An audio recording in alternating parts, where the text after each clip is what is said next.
The confidence. 제 일의 심각성을 모른다고 과잉 허풍쟁이들이 그럴 수 있겠죠. 2017년 9월 말 아메리칸 에어라인의 최고 경영자 더그 파커는 월스트리트의 분석가들을 만나 항공산업의 미래에 대해서 토론하며 이렇게 말했다. 다시 손실을 입을 일은 없을 거라고 생각합니다. 우리는 경기가 좋든 나쁘든 수익을 낼 수 있는 산업입니다. 그로부터 30개월 후에 시간을 빨리 돌려보자. 코로나 팬데믹이 파크의 하운드 대부분을 지상에 묶어놓았고 그는 미국 정부의 긴급 지원 로비를 해야 했다. 그의 노력은 58억 달러의 긴급 구제금으로 돌아왔다. 그 거대 항공사와 이와 같은 위기를 한 번도 겪어보지 않아서 준비를 못할 거라고 생각할 수도 있다. 하지만 아니다. 겨우 4년 전 2번 파산한 그의 전 회사 US 에어웨이스가 파산 신청을 한 아메리칸 에어라인을 사들이면서 두 회사는 채무를 조정하고 새로운 항공사로 거듭났다.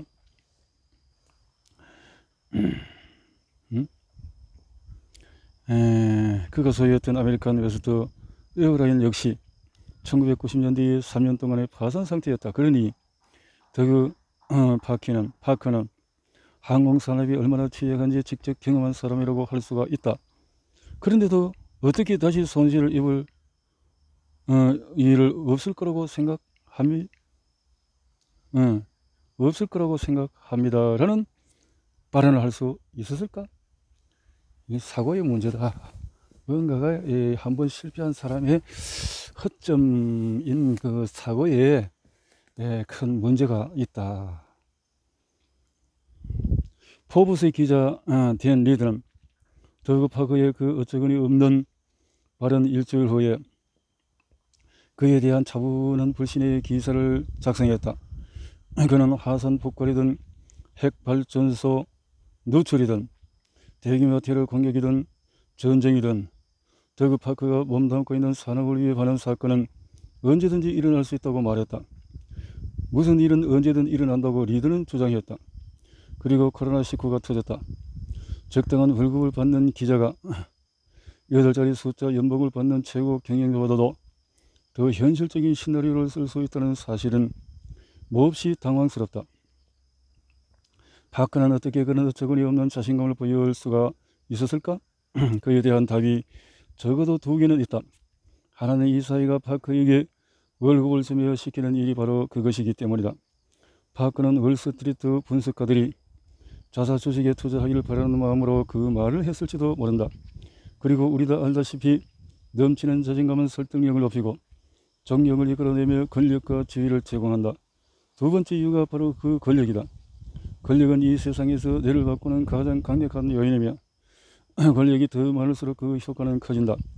권력은 다른 사람이 원하거나 필요로 하거나 두려워하는 것을 통제할 수 있다는 뜻이며 고액 연봉을 받는 거대 기업의 최고 경영자가 바로 그런 권력을 갖고 있다. 권력이 제공하는 보상에 집중하는 것도 권력의 효과 중에 하나다.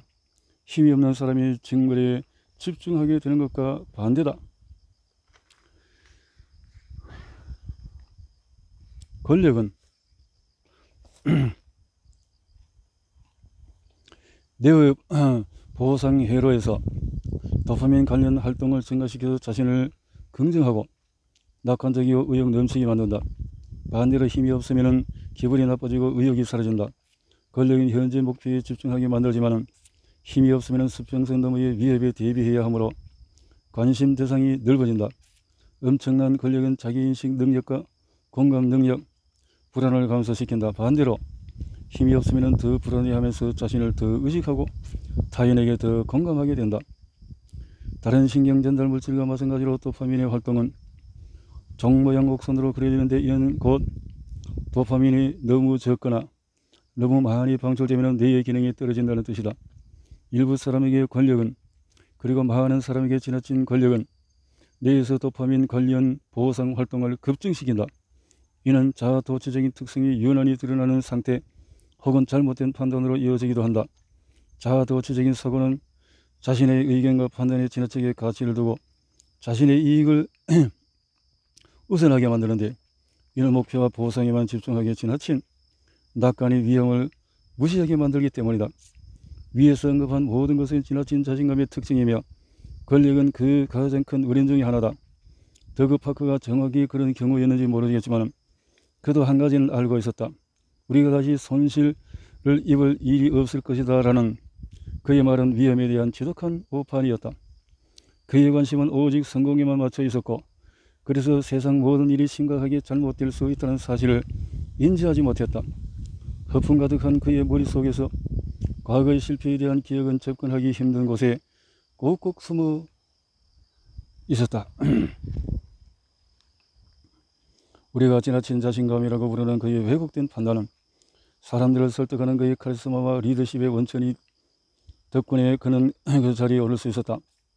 파커에게 그리고 회사에 분명히 효과가 있었다.